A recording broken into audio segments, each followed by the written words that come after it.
Fans think that the Braxton sisters don't like Kevin and have cut him off from their family because he showed Traci's body after she died, which they didn't want or like. There looks like a lot of stress.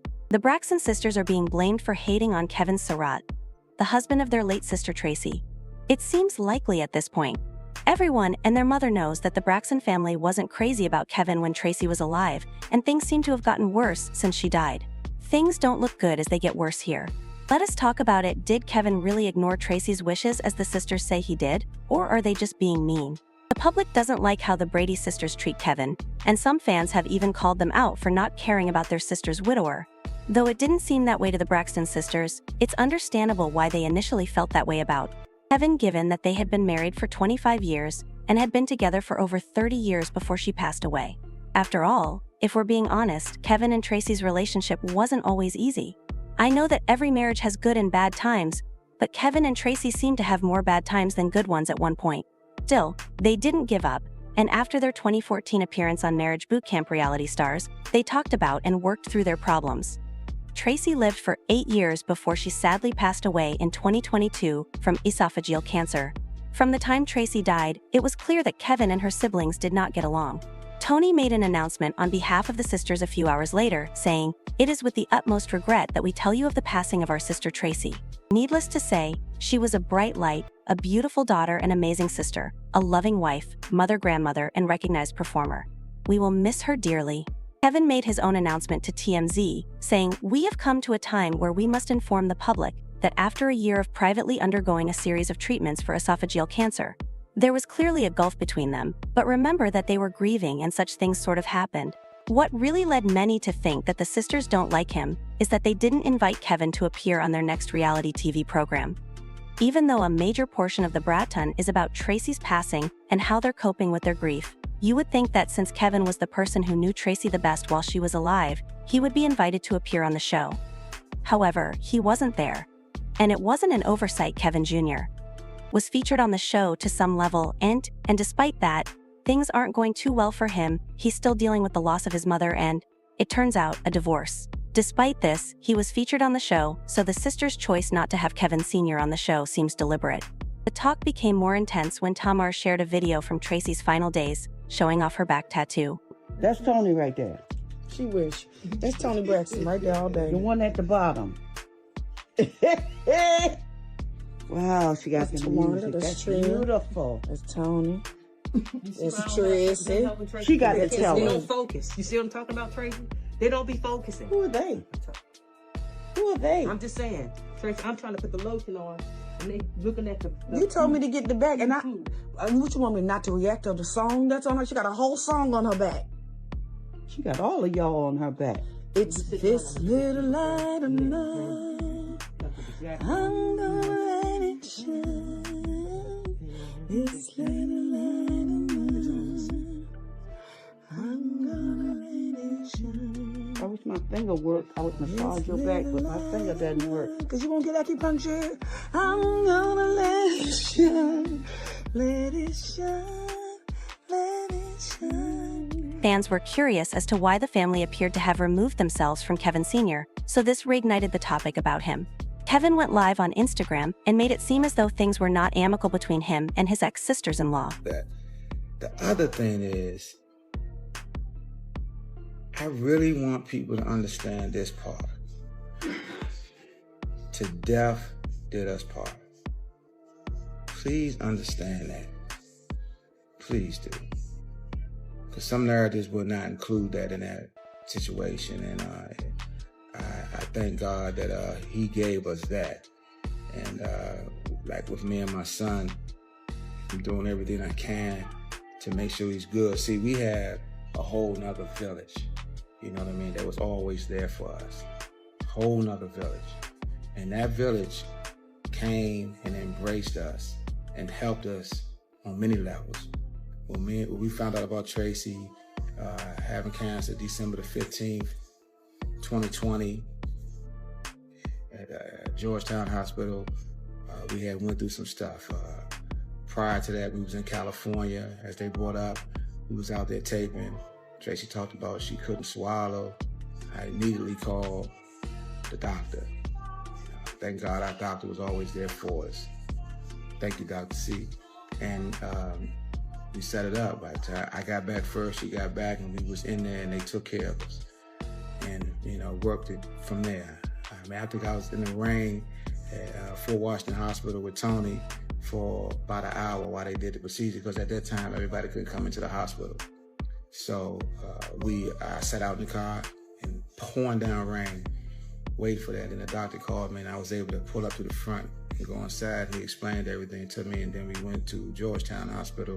And from there, Traci didn't want to call anybody. And I made the calls because I told her that the family had to know, because she needed it. He also said this.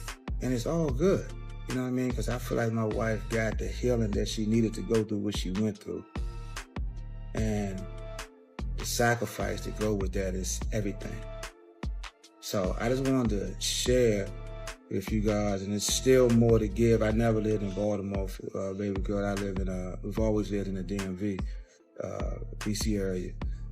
But I thank God we had like so many levels of like family. I use my Masonic family. I use my MC family. I use just our regular social existence family. Like I see Miss Bland on here. I see Fawn. I see people on here that was always there on a regular, picking up the phone, saying, "What's up, y'all good?" On just a regular level. So right now, and I still have that. I still have it, and I'm thankful. I'm very thankful to still have that existence. That's what keeps me, because I got to be strong for my son, because he's going through so much. Yes, there is still love there. However, fans have noted that he and the Bradys have not fully healed from their long-standing animosity. To put it another way, the sisters did not stop treating him poorly after Traci passed away. Rather, they continued to do so because they felt that Kevin had taken advantage of her death for personal gain, according to page 6.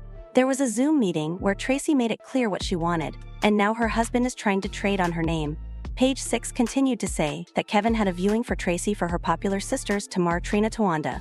Traci did not want a wake or funeral. She did not want people looking all over her body. Tony decided not to go to their father's funeral, as did their mother Evelyn Braxton. Michael Conrad Braxton did arrive, but he was allegedly initially denied entry since his name wasn't on the list. He was angry about this, and when someone from the church saw him, they allowed him in, forcing him to sit in the 4th row. The insider said Braxton's father wasn't even allowed to speak or say any words about his daughter. However, Kevin denied the claims, and he spoke to page 6 saying, "My father-in-law and brother-in-law came in." Briefly, he also insisted that he invited the sisters, but they didn't show up. According to sources, the sisters hated the fact that he showed her body because they felt like it wasn't what Traci would have wanted. However, Kevin insisted that he did exactly what Traci wanted, saying, "I was with my wife more than anybody in this world. I know my wife, and when she got cancer, we really started to communicate about funeral plans, and I was still trying to find treatments for her. I went to every single one of her doctor appointments throughout our entire marriage. That's how we were, and now they're treating me like a deadbeat husband." He also claims Traci wanted a viewing and one memorial service in conjunction with her management, PR, and other members to come together and celebrate her. The sisters eventually held their private memorial, the way Traci would have wanted, and Kevin confirmed that he wasn't invited to the private memorial. So it looks like the situation and circumstances surrounding Traci's memorial and funeral might explain why it seems like the family doesn't want anything to do with Kevin. I'm not saying for sure that that's the case, but from the reports from page 6, it seems like it was a really big issue, and given that the sisters didn't really like Kevin that much, it might explain the drama currently going on. Fans commented, "No matter how the Braxton sisters feel, this was her husband, he's her immediate family, and makes the decisions, not them. I don't watch Braxton, but I still truly love Traci and miss her. However, Traci's mother and sisters are not real at all. He supported Traci when her family mistreated her, and we all watched it. I loathed how they treated this man, because we are all flawed, and who are we to judge husbands?"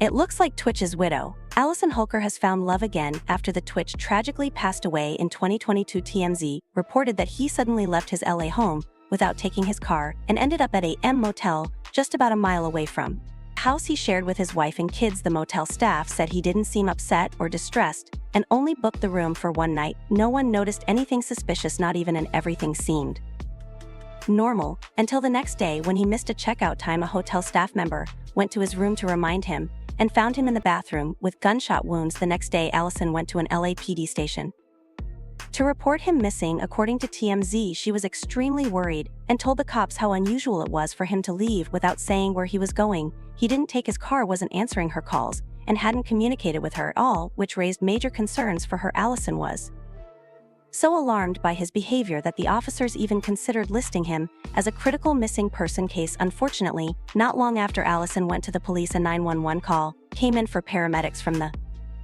hotel. When they arrived, they found Twitch, but it was too late. He had already passed away before anyone discovered him. Despite their efforts, there was nothing they could do to say that Allison was crushed, would be putting it mildly. She and Twitch loved each other madly, and they had 3 young kids together, but it looks like she is slowly piecing her life back together again, and she just soft-launched a new relationship. Speaking of People magazine, in June she revealed that she was open to the love, saying, "I think I am a person that I always say the quote, romanticize your life, and I think though I've gone through so much, I'm still a believer and living a big life. There's not been one moment that I haven't thought to myself, I still want to live a big life, I still want to have love, would still want to travel the world, I still want to see and experience new things with new people." And it looks like she just found love she wants, because she just soft-launched her new relationship, posting a picture of shadows of her and her new boo with a simple heart emoji. People had different reactions to this, and they said stuff like, "I'm rooting for you, lady. Well, that was quick, less than a year and a half. Well, okay, I guess we're all different, and after all, the heartbreak you've endured, it makes me happy to see this. I pray God protects your heart from experiencing any more pain. Love is strong, but grief is tough." Please share your opinions in the comments part below, and watch the next video.